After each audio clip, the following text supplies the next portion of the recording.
Alex Neil, is it a case of back down to earth with a bump after what happened last week? I wouldn't say it's back down to earth with a bump. I think the type of game that it was one I think most people had predicted. I think it was going to be an edgy game. I didn't think there was going to be a huge amount in it. I think it was going to be decided by a bit of quality, a mistake, a decision, something like that. I didn't think it was ever going to be a comfortable win for either side. I thought it was going to be a close call, and unfortunately we found ourselves on the wrong side of it. And frustratingly, for most of the game, you dealt with everything that Palace threw at you. Yeah, I'll be honest with you, I don't think it was a great game. I thought both teams were relatively direct. I think because we drew in the team, we probably went more direct than we would have liked at times, when we should have played a little bit more.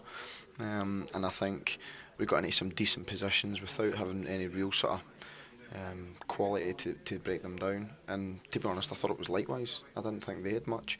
And then Puncheon scores a really good goal for them.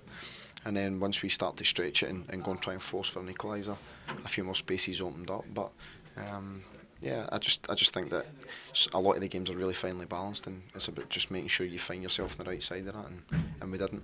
Matt Jarvis has just told us that he felt he should have had a penalty in the first half. Do you agree?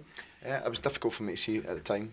I asked him at half time, and he was adamant that he got to the ball first and it was a penalty. So yeah, it's like I say, I think games can be just decided on the type of things. Yeah, and you did have one or two chances, but really the Palace goalkeeper wasn't worked very often today, was he?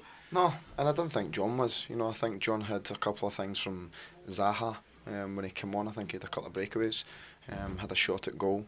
Other than that, to be honest, everything else was relatively comfortable. It was mainly crosses that they were putting into the box that John had to deal with. But same with us, I think we had a couple of crosses here and there.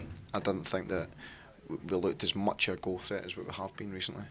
The Tim Closer injury, we have to talk about that. We've seen him on crutches. What is the prognosis there? It's just precautionary at the moment, so we'll need to analyse it over the next day or so, and that should give us a good reflection. But it is a blow for us. It was a blow during the game, because I think him and Ryan have built up a good sort of partnership. And unfortunately, when Tim goes off, it doesn't help anyone. Yeah, I mean, you don't lose anybody, particularly at this time of the season, and particularly not him, because the last few weeks he's been immense for you, hasn't he? Yeah, he's been great. And I think we looked comfortable throughout the game anyway. Certainly when they were on the pitch. So yeah, it's disappointing. Yeah, and now every week people are saying it's a big game, and I don't know what they'll be saying this week, but that Sunderland game next Saturday, it does look huge, doesn't it? Yeah, but regardless of what happened today, that game was always going to be big. If we won the day, it probably takes a little bit of edge off, but it doesn't for them. It makes it bigger for them. I think if we drew, we'd be in a similar type situation. Obviously 1 point better off, but still with a lot of work to do.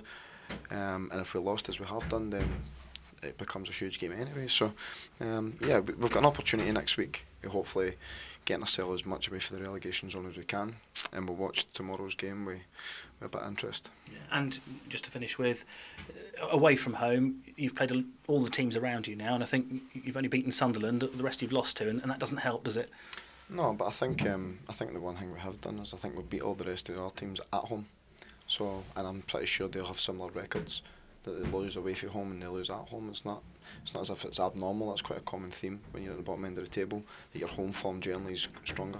Yeah, but just one or two of those results going the other way, and your life will be a lot easier now, wouldn't it? Yeah, of course it would be.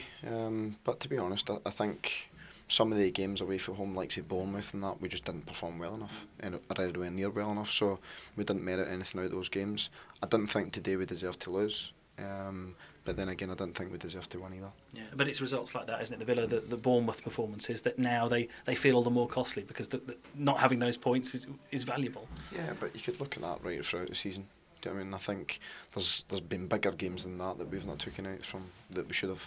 So we've got the 2 West Ham games, you've got Liverpool at home, so there's a whole host of games that you can reflect back on. But what we've got to do is, that's done now.